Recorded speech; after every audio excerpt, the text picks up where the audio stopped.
বন্ধুরা কেমন আছেন? আবারও নিয়ে চলে এলাম একটা নতুন ভিডিও। এই যে দেখুন, চিকেন পাপ বানিয়েছিলাম। এটা এক সময় বনগাঁতে গিয়ে মেয়ের বায়নাতে কিনেছিলাম মেয়ামরির থেকে। সেটা যদিও সাইজে ছোট ছিল, দামটা একটু বেশি ছিল। সেখান থেকে একটা বাইট নিয়ে আমি বুঝে গেলাম যে এটা কীভাবে তৈরি করা হয়েছে। তাই ভাবলাম বাড়িতে এসে ছটপট বানিয়ে ফেলি।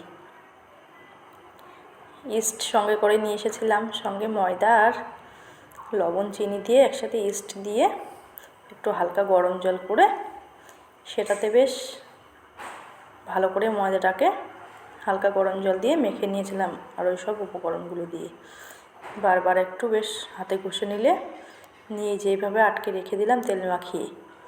এবার 1 থেকে 2 ঘন্টা পরেই দেখা যাবে এইভাবে ইস্টটা পচে ফুলে, এবার ময়দার ডোটা ফুলে উঠেছে। ইস্টের জন্যই সেটা, ইস্টটা দেওয়া খুবই ইম্পর্টেন্ট, তাহলে হবে। এবারে হাতে তেল মাখিয়ে এইভাবে চিকেনের পুরটা দিয়ে আটকে দিচ্ছি।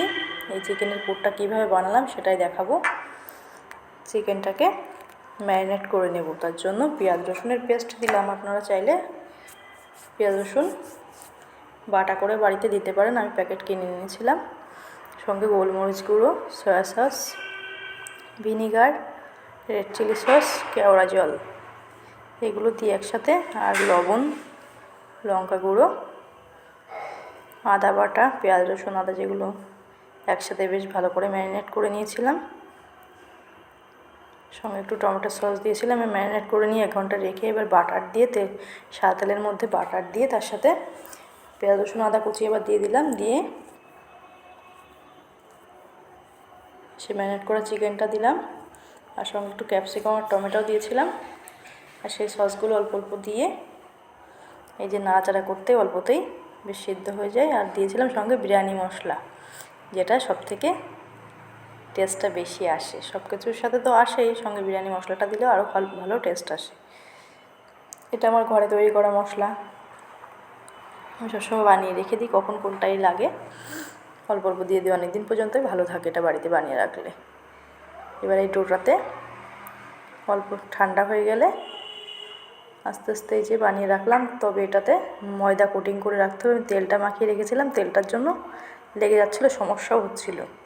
পরে দেখলাম তেলে হলো না, তারপর এগুলোকে ময়দা কোটিং করে রেখে দিয়েছিলাম কিছুটা টাইম, আধ ঘন্টা এভাবে ঢেকে রেখে দিয়েছিলাম সব বানিয়ে, যাতে একটার গায়ে একটা না লাগে। লাগলে সবগুলো চিপকে যাবে আর ভালো হবে না,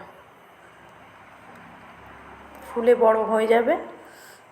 তারপর একে একে যে আধ ঘন্টা পরে এসে তেলে ছেড়ে দিলাম, ফুলে বেশ ট্যাপট্যাপা, এত দারুণ টেস্টি হয়েছিল যে খাচ্ছিল খেয়ে বলছিল, হ্যাঁ, যে খেয়েছে সে দোকান থেকে কিনে, সেই বলছিল হ্যাঁ এটা ওখানেই খেয়েছি। তার মানে ওইখানের কোয়ালিটি কিছুটা বানাতে পেরেছি। একটা বাইটে সেদিন বুঝে গেছিলাম যে কীভাবে এটা বানানো হয়েছে, ওই জন্য বানাতে পেরেছিলাম। কেমন লাগলো অবশ্যই জানাবেন। খেতে তো দারুণ টেস্টি হয়েছে। রেসিপিটা ভালো লাগলে কমেন্টে জানাবেন এবং বাড়িতে ট্রাই করতে পারেন। বাড়ির জিনিস খাওয়া সবসময় হেলদি।